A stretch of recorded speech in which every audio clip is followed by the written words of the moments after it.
Hello, everyone. Welcome back. I'm Chris, and this is Santos. Hello. Here at 7 Cups Fine Chinese Tea. Today, we're going to be making a fresh spring 2021 tea by the name of Purple Bamboo Shoot.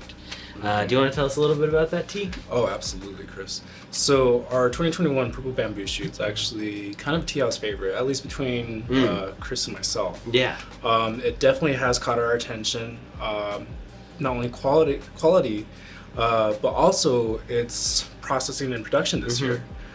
This year, due to COVID-19 restrictions and lockdowns, tea master Pei Hongfeng, who generally has a lot of help in the tea gardens as far as picking and processing, had next to no help except for her daughter's mother-in-law, who has basically been the second hand in bringing purple bamboo to our tea house here in Tucson, Arizona. Everything from picking to withering to frying, and even temperature control with just wood fire. Wow.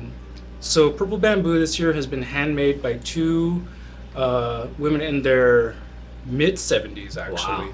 Wow. So we're actually very, very privileged, and we do want to acknowledge just how lucky we are to actually have and enjoy this tea this year. Oh, yeah, absolutely. And from what I understand, it didn't take just the two of them. They worked really hard, and it didn't take them too much longer than it would normally take to produce this tea. Absolutely. There was a little bit more of a labor intensity. Yeah. But generally, for example, you can have 10 tea pickers to help harvest the tea material. That will generally take anywhere between 3 to 5 days, start to finish. And for Pei Hongfeng and her help, they were able to knock it down in about 7 to 10 days. Wow. So not too much of a stretch. Yeah, it's amazing. But nonetheless, amazing that they were able to, get this all the way out here to Tucson, where we're enjoying it as much as can be explained. Yeah. But right now, Chris, if you want, you can go ahead and break down how we're gonna make our tea. All right. And I'll probably just go ahead and start preheating, if I may. Sounds good. Yeah, so we'll use a traditional gaiwan, which is a bowl with a lid, basically. And it's a very old way of making tea. And also, here we've got just some tea for ourselves, that, the way we like to drink it pretty regularly, daily, just in these glass cups here. What do you got in your glass cup? Well, actually, I got some, it's my personal favorite. Chris knows this, and I think probably a good amount of folk that come in regularly. Big Buddha Dragon Well, or Dafo Longjing, is my personal favorite green tea. Due in part to not only its flavor, its aroma, but also the tenderness of the leaf is what really gets me. After brewing and infusing, to get 100% nutritional value, I like to throw it into like boiled rice, or just eat it straight out of the cup. You cannot go wrong. Wow. How about yourself, Chris? What are you drinking? Oh, I've got some Yuqian Anjubai cha. I needed a little pick-me-up today, and this one's got a lot of good nutrition in there. Yuchen will do that for you. Yeah. High amino acid content, and actually Yuchen comes right after our Mingchen, which is actually picked on April 5th before the Qingming Festival. Yeah. Great amino acid content and a little bit more caffeine if maybe that's what you need. And just to touch on essentially the tea leaf material that Purple Bamboo Shoot encompasses is going to be a picking standard or plucking standard of 1 bud and 2 tender leaves. And then also for these ones, they're actually coming from seed-grown heirloom tea bushes. So they have been naturally growing near wild in Zhejiang province in a bamboo forest. Yeah. And it's beautiful there. We'll put in a video here so you can take a look at it. But yeah, it's by Tai Lake. And it's very moist because of that. There's lots of fog that rolls in, and like Santos said, it's made using heirloom tea bushes, which is different. A lot of tea nowadays is made using cuttings, of tea bushes that are known for being more hardy, but these kinds of bushes that are grown by seed and that are local have already adapted to the environment, and also because of the long time it takes to grow, they have nice deep roots to pull up lots of good nutrition. And then you were telling me some interesting things about the environment itself and how it's kind of an ecosystem of its own. Oh, most definitely. Actually, the ecosystem and the niche in which that purple bamboo grows in is super fascinating to me. There is no need for pesticides, fertilizers, or any kind of man-made variable to be thrown in there. The environment that purple bamboo actually grows in, wildly, if I may, all the wildlife, such as the birds and other birds of prey, eat up all the little bugs, insects, and anything else that may be preying on the tea bushes. On top of that, actually, the bamboo forest that surrounds our purple bamboo shoot is actually fertilized by the falling bamboo leaves. Oh, that's right. So it's an amazing area for tea to grow in, and I think it really does reflect in the tea. I think so too. Yeah, and on top of that, the bamboo trees give shade to the plants, which also affects the production of chlorophyll and amino acids. So yeah, beautiful, beautiful tea from the environment to the folks that made it, and then also its history. It has a long history dating back, what was it, like 1,200 years? Yes, so purple bamboo shoot actually has been dated, or rather has been a tribute tea, which is tea solely meant for the emperor and high government officials. That goes all the way back to Tang Dynasty in about 785, which is about 1,200 years ago. And actually, Chris, like you had mentioned to me, that was during the time of the patron tea sage, Lu Yu, is that correct? Yeah, absolutely. And Lu Yu actually set up the first tribute temple for the emperor in the area Guzhu where this tea grows and where it's from. He also wrote that this kind of tea, purple bamboo, is the best kind of tea according to him. And then you were telling me, I didn't know this before, that he was overseeing the factory at the time? Absolutely. So Lu Yu, during that Tang Dynasty era, was actually head of tea production for this tribute tea. And he did so for about 20 years, give or take. And this is actually the same time that he's writing the first book on tea, the classic of tea. A classic of tea, the Cha Ching, if I'm not mistaken.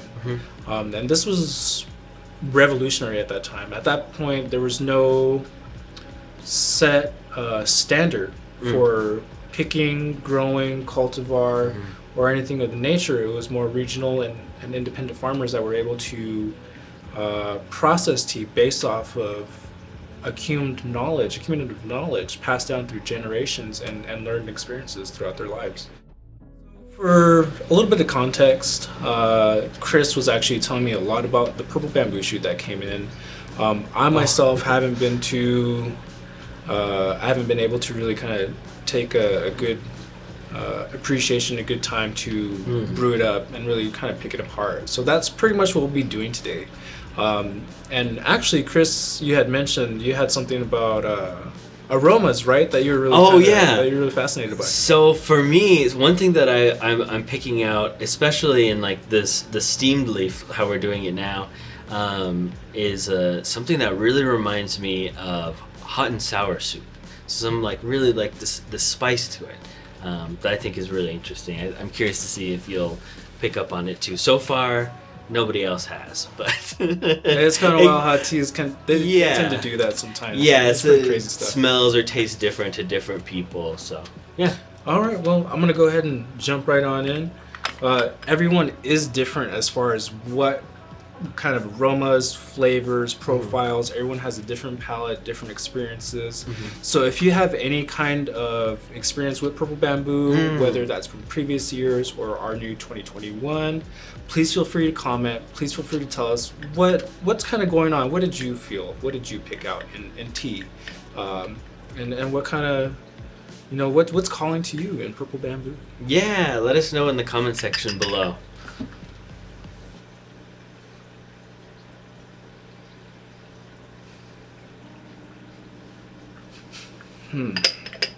All right. So this is very fascinating for me.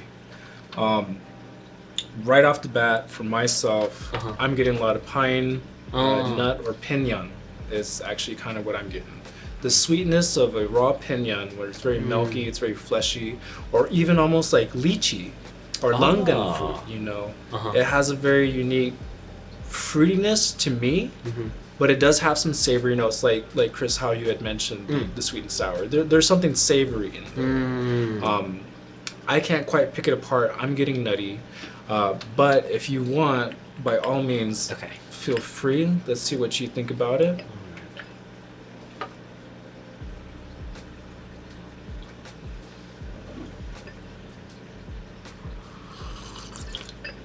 Yeah, I get similar to what you're getting, especially with like the fruity and the nuttiness for sure. Yeah, it smells really good. Yeah. That's what usually gets us in trouble here at the tea house. We brew too much good tea. But yeah, I still get that sweetened or the hot and sour soup kind of flavor to it. It'll get you. I'm gonna go ahead and pour our tea real quick, Chris. All right. And this may have been about 2 or 3 minutes. It may be a little bit longer, but you don't need to worry too much on really measuring your time. Good quality tea is gonna have a pretty forgiving nature to it. Yeah, that's one of kind of the tests of higher quality Chinese tea. And that's sometimes we'll put it in a glass cup like this to test it, to push it to its limits, and make sure if it's high quality, nothing bad will come out of it when it's pushed to its limits. Absolutely, absolutely. Here you are, Chris. Very much. No worries, no worries.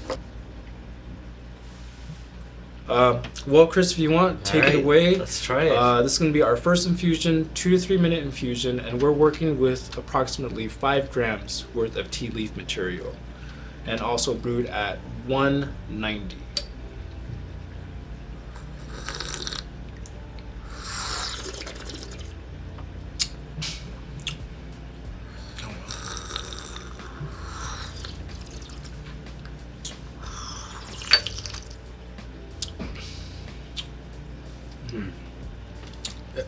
I mean, you took the words right out of my mouth. That's good. Yeah. Oh my gosh. Wow. What's something that's standing out to you, Chris, just right off the bat? Well, it's incredibly sweet. The sweetness is there. I really, it might be a little bit of a weird description. But if I'm gonna go for it. The purple bamboo for that first infusion, to me, that sweetness reminds me a lot of either like honeydew. I'm getting a little bit of honeydew, but honestly, the highlight and the after what's clinging to my palate, and honestly, like that's hanging around in the nasal cavity. To me, it's almost like fruity pebbles. Fruity It's pebbles. like a breakfast cereal. That's how sweet it is. Oh yeah, I can get that. For sure. Go ahead and hit it again. Okay. I'll do the same. And in the meantime, I'm going to go ahead and get our second infusion brewing. This one I'm going to go ahead and let go for at least 3 minutes. Okay. Second infusion, usually you get more rehydrated tea leaf material. You get a more in-depth, or at least a better judge on or better take on your tea. Yeah, I get the fruity pebbles too. It's a little odd. Yeah. It's like a little, like, there's something about the light end of the sweetness that really... But yeah, it's very like berry. Like a like berry. I can get the kinda berry. sweetness. It's almost since you mentioned the berry. Actually, I'm gonna go back Okay. real quick.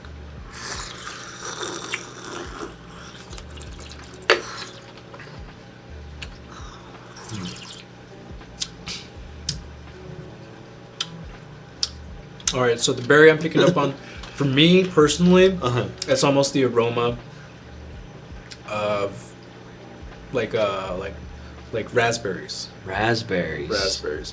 Not necessarily the Oh, yeah. taste, but it's more the aroma when you're smelling it, when you're kind of getting a feel for it, right before you take a bite.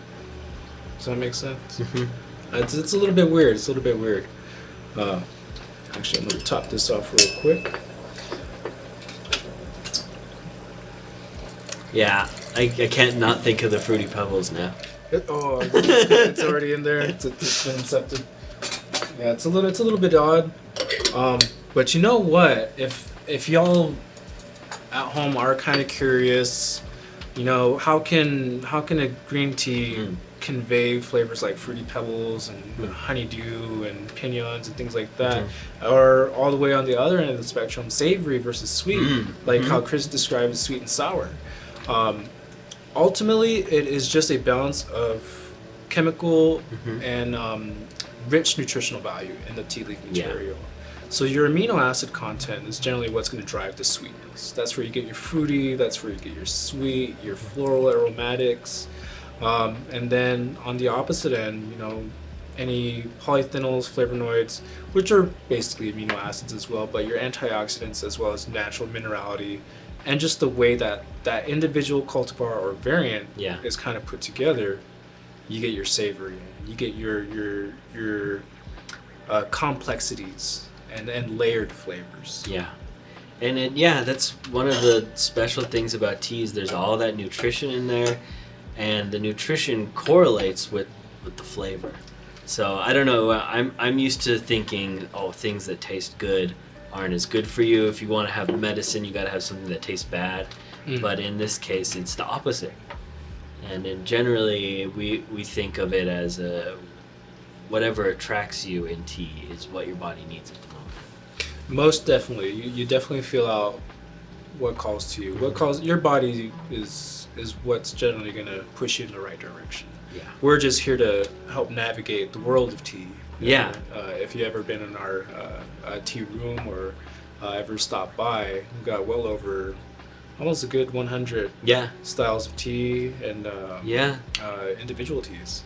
So there's a little something for everybody. It may take a little bit of time and looking, but there's nothing that there's always something for everyone. I guess is the better term. If you want, Chris, go ahead and polish that off. All right, thank you And very then I'll much. hit you with a second infusion. We're going to go ahead and go into our second infusion. This one, if I am not mistaken, I should have been on for about 3 minutes infusion. So we're going to see how it's changed from that very sweet introduction to our green tea. And with this second infusion, we're going to see how it changed. Maybe if something came up, or who knows? Maybe there's something wild. Maybe it left a Fruity Pebble taste. Maybe. Let me see.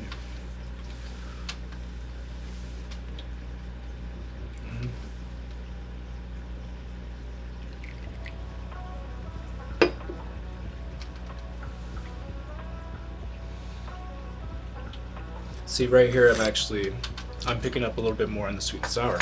All right. It's coming through a little bit. All right. Whoop. Oh, shoot. I'm losing some tea. The sweetness is different. I don't get as much Fruity Pebbles this time. Not this time. The sweetness is dialed down a little bit.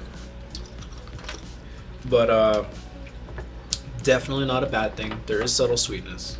But it is starting to shift into a deeper characteristic. Yeah, more like vegetal, I'd say. Definitely, I'm picking up on the vegetal as well. For myself, I'm not too sure how you're feeling, Chris, or what's kind of calling to you.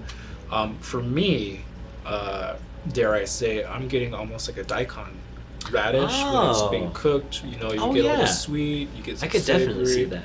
So that's what I'm picking up on. Honestly, if you have any stories or anything that you want to talk about as far as any green tea, it doesn't have to be our purple bamboo. what are some pretty wild flavors that you've come across? Oh yeah, let us know. Yeah, definitely. Comment section. We are, who knows? There might be something out there that'll really get you. Yeah, so I think we're gonna wrap it up here. We'll continue to enjoy this tea, but if you like this video, go ahead and give it a like, and you can subscribe to us to get notified when we post a new video. But yeah, anything else you want to say? That'll pretty much do it, Chris. You took the words right out of my mouth. For the most part, honestly, there's going to be a lot more teas that are going to be coming in fresh 2021 from 7 Cups. This is going to include green teas. It's going to include our herbal, our oolong, black tea. A lot of stellar stuff is coming in, and whether or not you believe it, it tends to fly. Oh yeah, it tends to fly. So, who knows? Get your hand on something that you're kind of willing to try out.